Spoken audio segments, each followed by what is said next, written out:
Versículo 25, y vamos a recordar que geográficamente, y tengo un mapa más adelante, el que sigo robando de Eric, vamos a verlo un poquito más adelante porque Jesús va incluso a hablar sobre esta geografía donde estamos abajo, más cerca seguramente de la zona de Jericó, y Jesús está preparándose para subir hacia Jerusalén.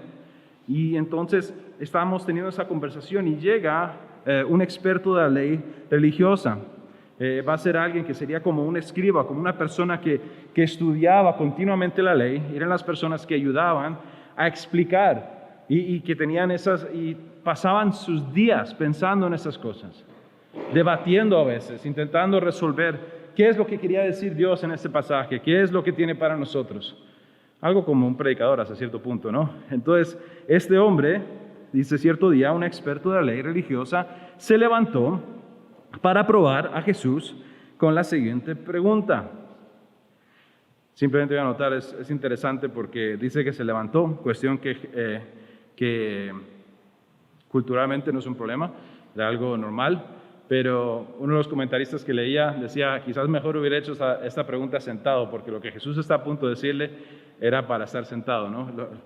Tiene una respuesta que lo va a dejar un poco, quizás diríamos tumbado, ¿no? Pero dice, maestro, con respeto le dice, maestro, ¿qué debo hacer para heredar la vida eterna? Bueno, creo que si le hemos puesto atención a la palabra de Dios, entenderíamos que esa declaración es un poquito complicada ya de por sí, ¿no? Maestro, ¿qué debo hacer?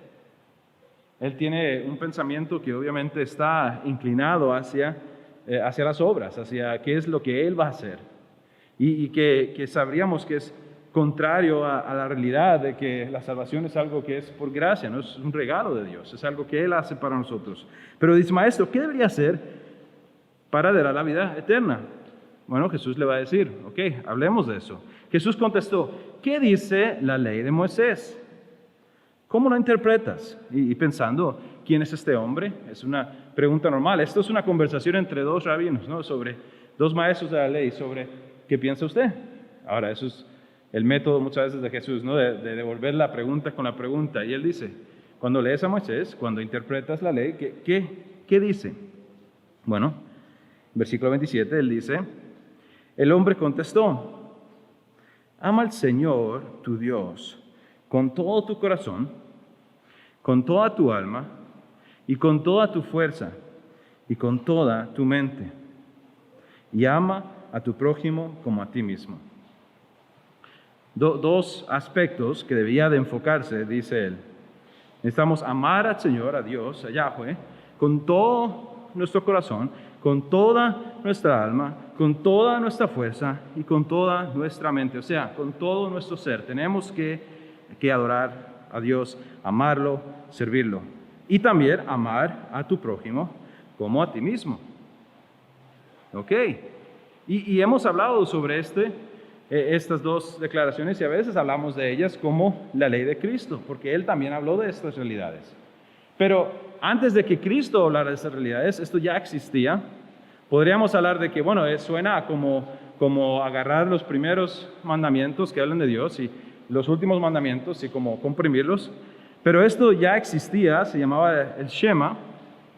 En Deuteronomio 6, del 4 al 5, dice, escucha, Israel, el Señor es nuestro Dios, solamente el Señor, no hay otro Dios. Ama al Señor, tu Dios, con todo tu corazón, con toda tu alma y con todas tus fuerzas. Y en Levítico 18 decía, no busques vengarte, ni guardes rencor contra tus hermanos israelitas, sino ama a tu prójimo como a ti mismo. Yo soy el Señor, yo soy Yahweh. El Shema es algo que ellos oraban 2 veces al día. Era una oración que ellos hacían regularmente. Y era algo que era importante porque cuando nosotros tomamos esta realidad, incluso cuando hablamos de la ley de Cristo, estamos cubriendo toda la ley, ¿no? En estos 2 mandamientos. Tenemos toda la ley, está cubierta. Si yo amo a Dios y yo amo a mi prójimo, entonces voy a cumplir la ley. Entonces, ¿cuál es la respuesta de Jesús? Correcto, le dijo Jesús. haz esto y vivirás. Él le dice, es cierto, lo has dicho. Tú mismo lo has dicho. Si tú amas a tu Dios con toda tu mente, con todas tus fuerzas, con toda tu alma, con todo tu corazón, y tratas perfectamente a todo el mundo, amas a tu prójimo, vivirás. Lo que Jesús dice no es necesariamente contrario al Evangelio. Podríamos decir quizás que sí hay dos opciones para llegar al cielo. Una es cumplir la ley de Dios perfectamente sin nunca pecar, ¿cierto? Pero hay un problema, ¿no? Hay algunos pasajes que quizás nos dan un poco de luz sobre esta realidad, porque Jesús asiente la respuesta teológica del hombre. El hombre ha dicho una verdad teológica, pero ¿qué de la realidad de la vida de ese hombre? ¿Qué de la realidad de las otras personas que le rodeaban? ¿Qué de la realidad de nuestra vida? Gálatas, capítulo 3, 23 a 26 dicen, antes de que se nos abriera el camino de la fe en Cristo, estábamos vigilados por la ley. Nos mantuvo en custodia protectora, por así decirlo, hasta que fuera revelado el camino de la fe. El autor está hablando realmente en un aspecto del entendimiento de la ley, de que la ley había sido dado al pueblo de Israel con estas directrices, con esta información, pero él está explicando, clarificando que nunca fue el camino a la salvación, sino era una manera de cuidar, de ayudar a las personas a entender el carácter de Dios. ¿Quién es Dios? En su santidad, en su separación, en el sentido de que Él es aparte de todo y que estamos nosotros como yo soy, con mis problemas, con mi pecado afectado. Y luego aquí está el estándar de Dios. Y estamos intentando vivir, pero esto no es el camino, sino que dice hasta que fuera revelado el camino de la fe. Dicho de otra manera, versículo 24, la ley fue nuestra tutora hasta que vino Cristo. Algo que estaba preparando el camino. Nos protegió hasta que se nos declarara justos ante Dios por medio de la fe. Que la justificación era solamente por medio de la fe. Solamente podemos ser justos ante Dios por la fe, no por las obras. Más adelante veríamos que por eso entendemos que los verdaderos hijos de Abraham son los hijos de la fe. Lo que salvó a Abraham fue la fe, no los sacrificios, ¿no? Pero dice, y ahora en versículo 25, y ahora que ha llegado el camino de la fe, ya no necesitamos que la ley sea nuestra tutora, pues todos ustedes son hijos de Dios por la fe en Cristo Jesús. Entonces vemos estos pasajes en contraste quizás de las palabras de este maestro de ley que acaba de decir, ok, si amo a Dios con todo y amo a mi prójimo, estoy bien. Y Jesús dice, bueno, sí. Pero vemos este pasaje aquí en Gálatas que nos muestra que realmente el camino de la ley es como una preparación, es un tutor, es algo que nos apunta a lo que Cristo haría. Romanos 3, 19 a 24 dice, obviamente la ley se aplica a quienes fue entregada, porque su propósito es evitar que la gente tenga excusas y demostrar que todo el mundo es culpable delante de Dios. La declaración que hacía antes, el hecho de que nosotros estamos en pecado, nadie es ¿por qué no puedo pensar la palabra? Inocente, gracias. Inocente. Pues nadie llegará jamás a ser justo ante Dios por hacer lo que la ley manda, exactamente lo que este hombre estaba diciendo, ¿no? Pero este pasaje en Romanos, Pablo nos está demostrando que no hay una persona que va a poder hacer esto. No hay un ser humano regular que va a poder hacer esto. La ley sencillamente nos muestra los pecadores que somos. Es el espejo que me refleja y me da un entendimiento real de quién soy yo.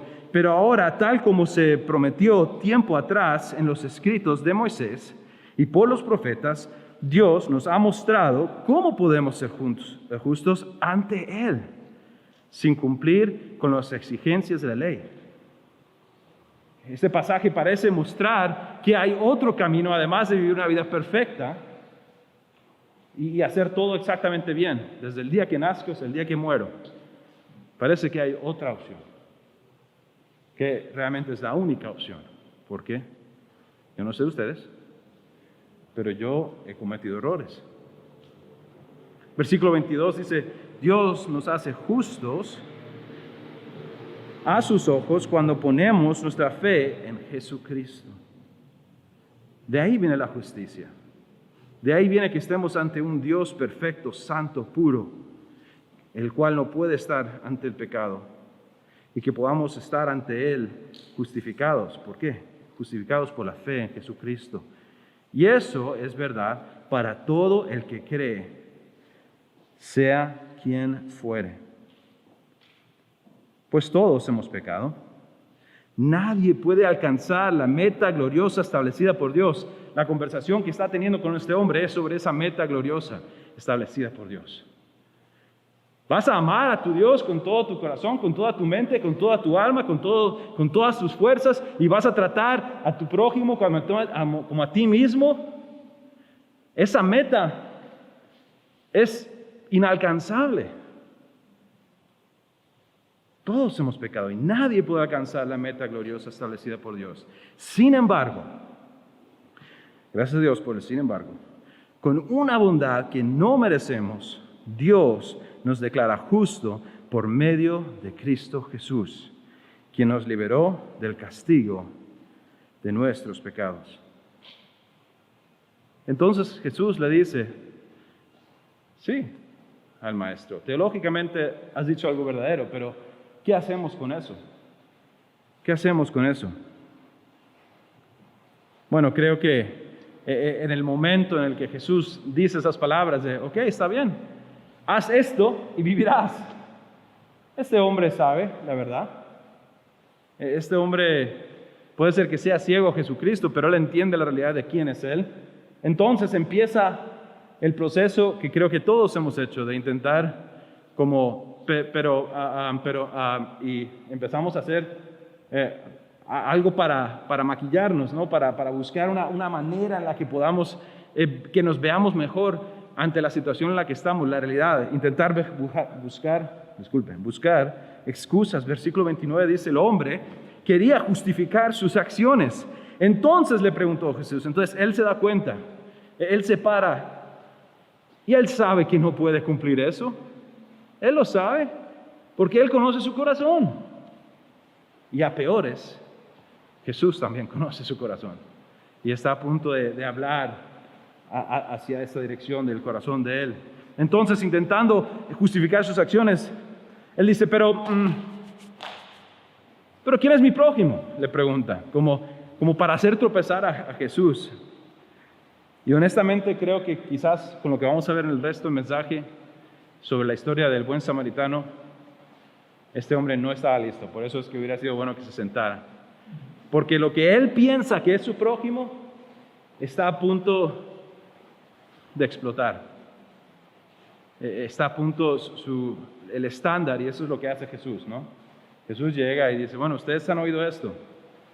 Vean cómo es Dios, ¿no? Vea cuál es el estándar. Vea lo que dice en versículo 29. Dice, Gálatas 6:7 dice, no se dejen engañar, porque eso es lo que está ocurriendo con este hombre. Nadie puede burlarse de la justicia de Dios. Siempre se cosecha lo que se siembra. No hay manera de esconderse.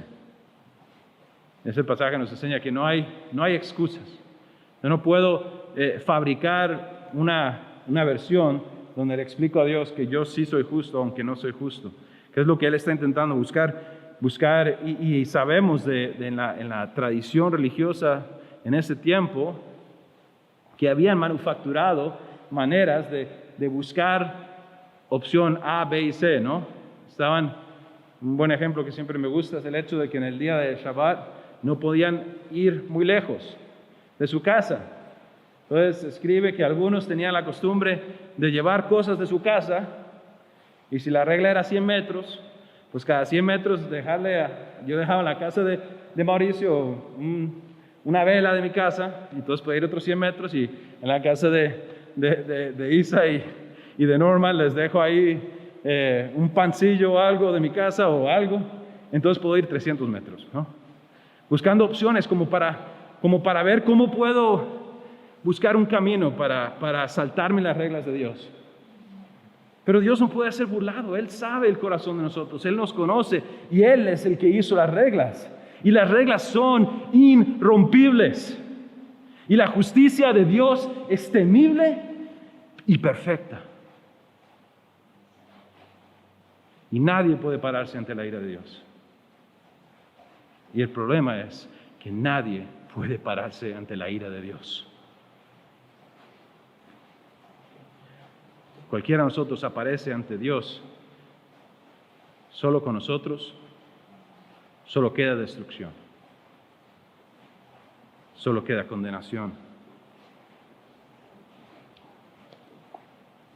Jesús le responde, dice, Jesús respondió con una historia. Dice, un hombre judío bajaba de Jerusalén a Jericó y fue atacado por ladrones.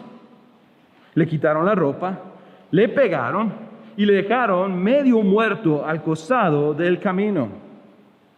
Jesús está pintando el cuadro de realidad de que Jesús está mostrando un mundo que está roto por pecado. La realidad en la que vivimos nosotros, en la cual estas cosas ocurren. Esa es la realidad en la que vivimos.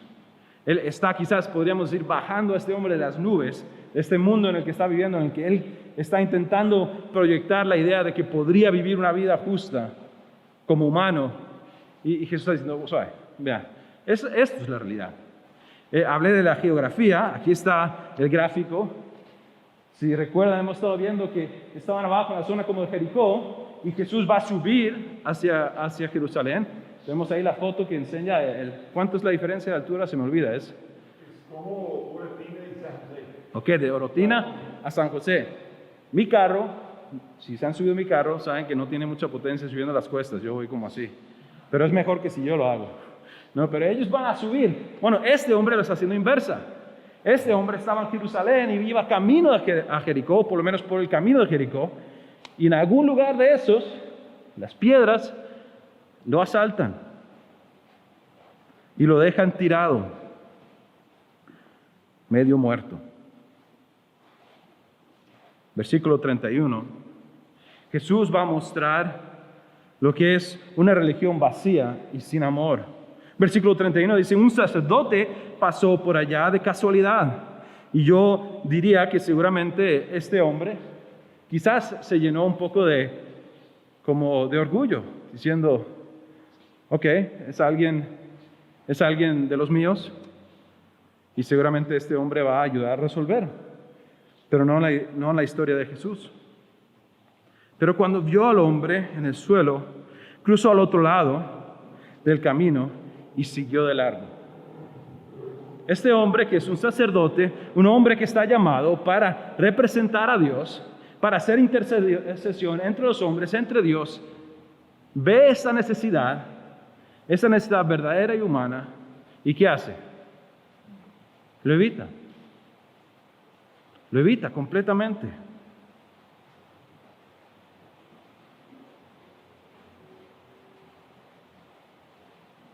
Después dice, un ayudante del templo pasó. Y no sé si en la mente de este hombre él estaba pensando, bueno, yo conozco a ese sacerdote. Es que ese sí es un caribarro, ese sí lo haría, yo sé quién es. Pero también conozco al ayudante del templo, no sé por qué siempre pienso en un monaguillo. Pero no sé si era lo mismo.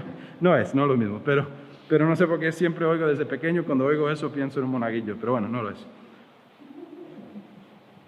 Un ayudante del templo llega y le dice, ok, ahora sí, esta persona va a mostrar lo que debería, porque este hombre sabe lo que hay que hacer.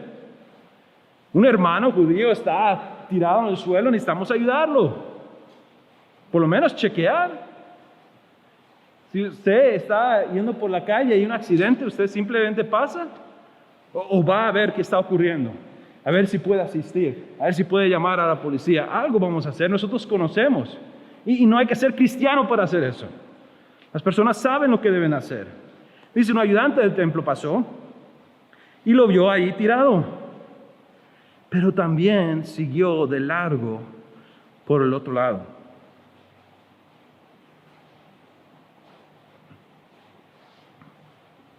Yo creo firmemente que esto quizás no representaba a todos los judíos que estaban involucrados en la religión.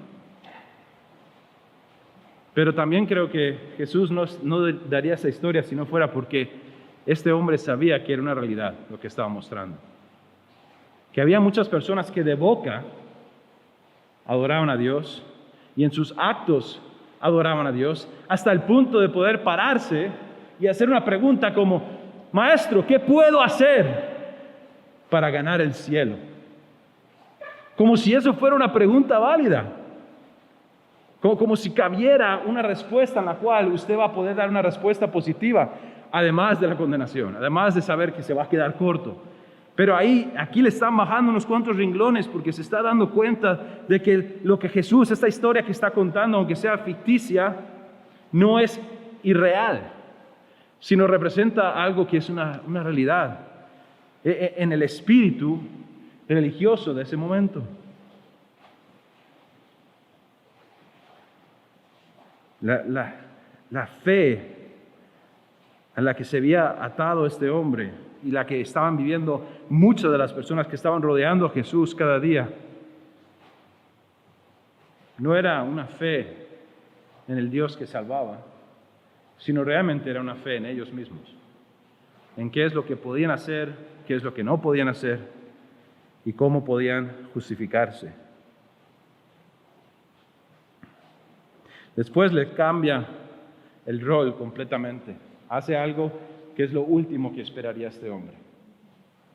Porque empieza a hablar sobre los prejuicios que residen en este hombre, prejuicios que como humanidad tenemos, ¿no? Tenemos esas cosas que a veces hay cierta gente con la que yo no me llevo, cierta gente que no me cae bien.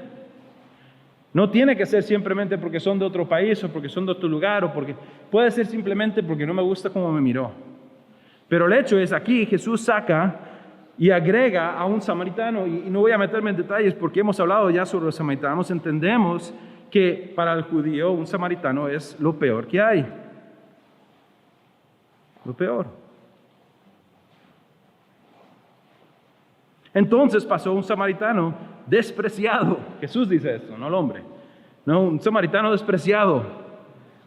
Y si había una imagen en la mente de este hombre cuando dijo, ok, un sacerdote, esto va a ser bueno, no.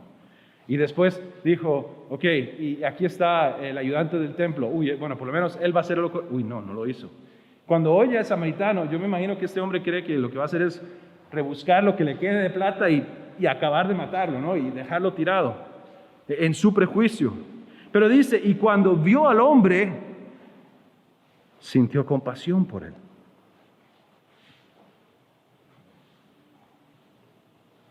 Yo me imagino que la historia para él nunca iba a acabar así. Pero el versículo 34 dice, se le acercó y le alivió las heridas con vino y aceite de oliva, y se las vendó. Luego subió al hombre en su propio burro y lo llevó hasta un alojamiento donde cuidó de él. Jesús empieza a mostrar un amor a Dios y al prójimo que conlleva sacrificio, que tiene un costo. Pero no para ahí, no solamente lo cuida en el momento, lo ayuda y lo pone en su propio vehículo y lo lleva a un lugar para seguir cuidándolo, sino que dice al día siguiente, le dio 2 monedas de plata al encargado de la posada y le dijo, cuida de este hombre.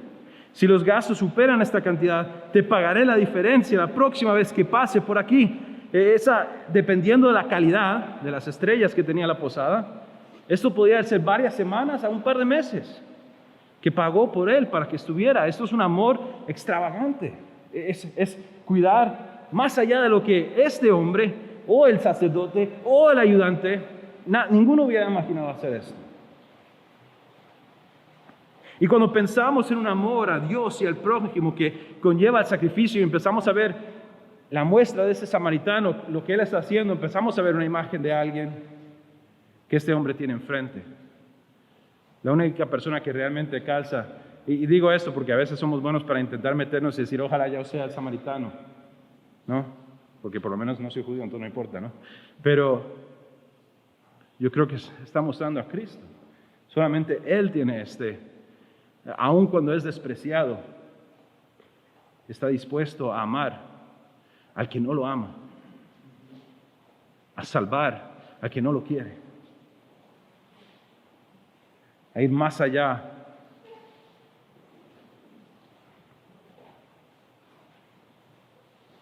Si queremos un ejemplo de alguien que amó a Dios y amó a los hombres perfectamente, solamente tenemos a Cristo, ¿no? Porque a veces somos dados a decir, gracias a Dios, que Cristo vino para salvarme. Pero creo que necesitamos recordar que Cristo vino porque obedeció al Padre. Y yo doy gracias que parte de eso fue que yo fui salvo, ¿no? Pero Jesús muestra ese amor con el Padre íntimo que tienen hasta el punto de estar dispuesto a obedecerle hasta el punto de la cruz.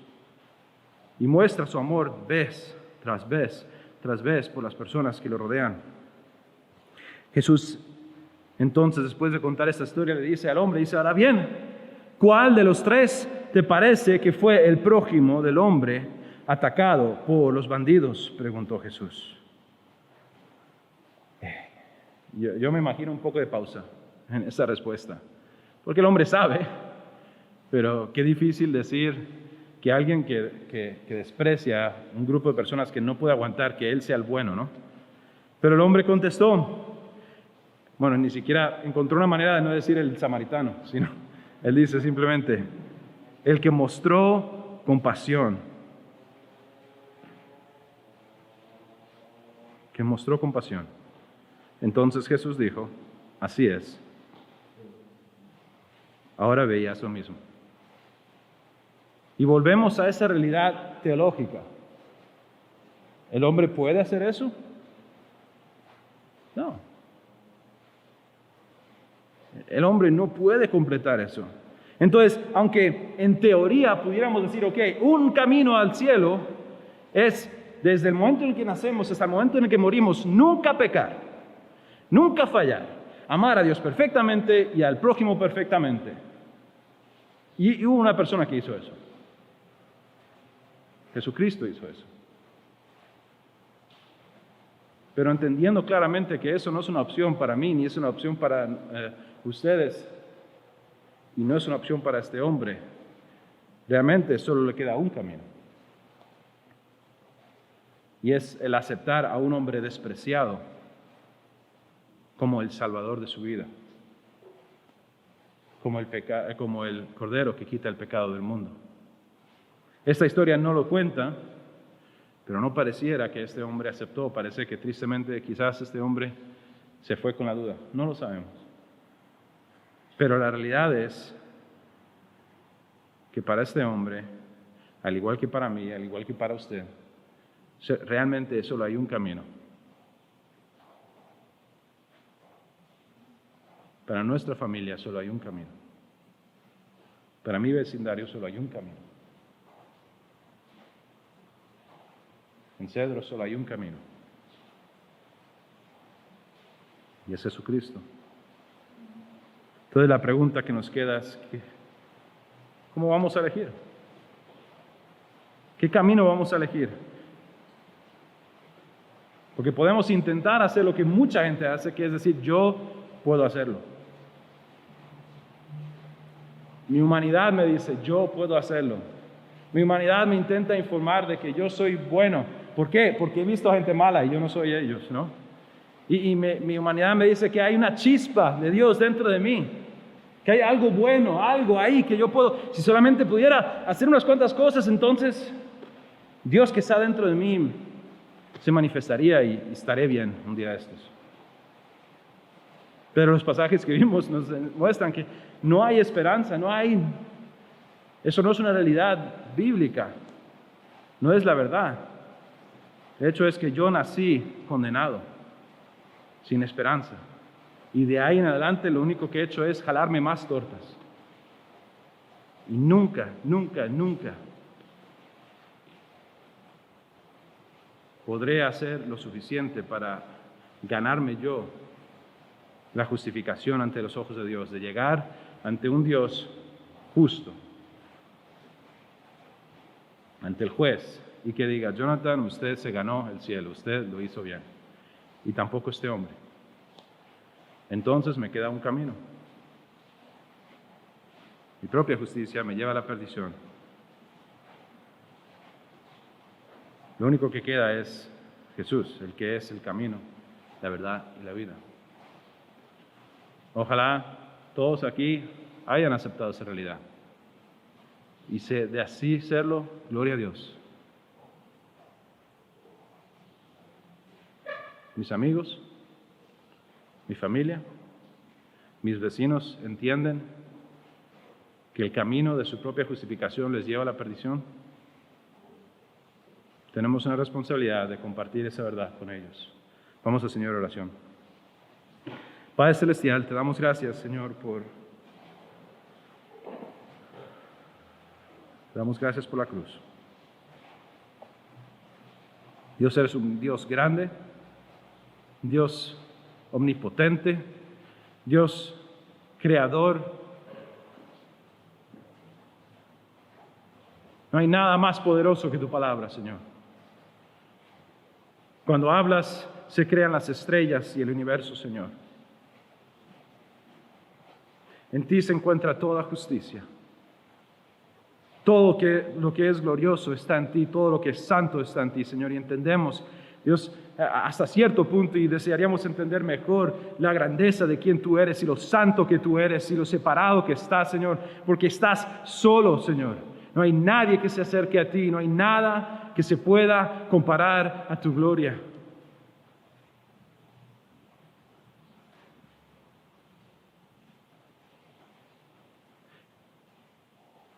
Y por esa realidad entendemos nuestra absoluta necesidad de ti, Señor. De que nosotros nos quedaríamos eternamente cortos en nuestra habilidad de ser justos ante ti. Y Dios, aunque afirmamos, Señor, y creemos en tu palabra, lo declaras, tu revelación, nos has dejado saber que eres un Dios justo, que juzga justamente. Y eres un Dios bueno, Señor, tu juicio será bueno. Te damos gracias por la misericordia que se manifiesta, Señor, en ti, en la forma de tu gracia que nos das. Gracia inmerecida. Señor, gracia que salva. Dios, del poder tener fe, del poder creer, Señor, en la esperanza que tenían Abraham, Isaac y Jacob. La esperanza de la cual habló Moisés y la esperanza de la cual escribieron los profetas. Dios, siempre, Señor, has estado moviéndote en tu plan de redención, Señor. Desde Génesis vemos, Dios, que tenías un plan. Y hasta Apocalipsis vemos que siempre es soberano sobre ese plan. Dios, y te damos gracias por tu misericordia, te damos gracias por poder ser partícipe, Señor, porque Cristo te obedeció y te obedeció hasta el punto de la muerte en la cruz, Señor, para hacer ese sacrificio perfecto.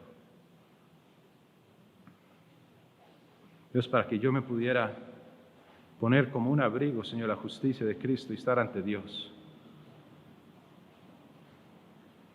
Tener la esperanza de un día también ser glorificado, Señor, y ser perfecto y estar ante la presencia del Dios eterno. Dios, esperamos con ansiedad ese día.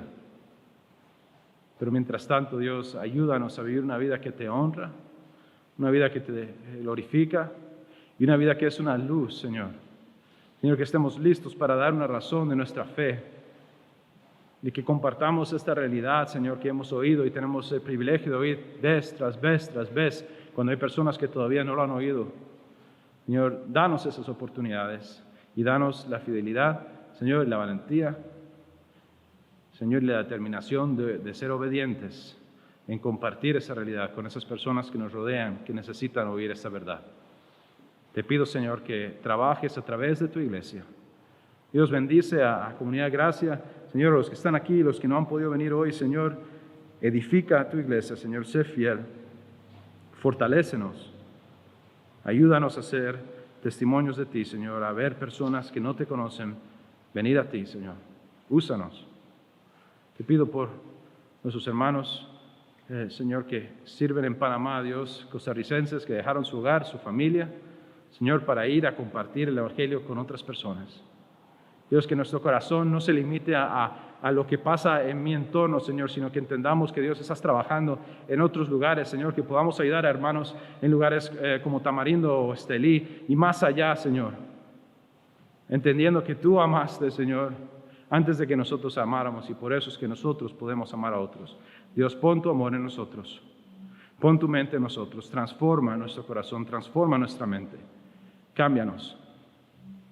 Señor, pedimos estas cosas en nombre de Jesús.